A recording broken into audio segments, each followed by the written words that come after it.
When you have a photograph with a blurry background, but you want to add sharpening to the image, it's important that you don't focus those out of focus areas. I'll begin with this photo by making a few tone adjustments.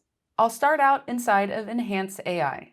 Next, I'll increase the accent slider to add some brightness and contrast. I'll toggle that off and on so we can see those results.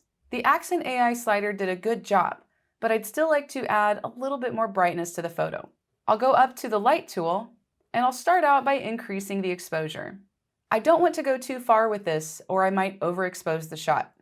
Next, I'll go down to Shadows and increase the shadow slider to bring detail back into the dark areas of the scene. Now I'm ready to add some sharpening. I'll select Details. Anytime I add sharpening to a photo, I want to make sure that I zoom in so I can really see the changes that I'm making. So I'll zoom in, and then I'll go over to the Sharpen slider. I'll increase the Sharpen slider while watching my photo. Now I'm ready to brush over the area so I can add the sharpening only to the masked parts. I'll increase my brush size with the right bracket key, and I'll sweep over this front part of the image.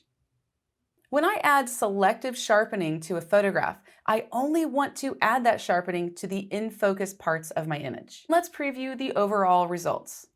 There's my before and my after.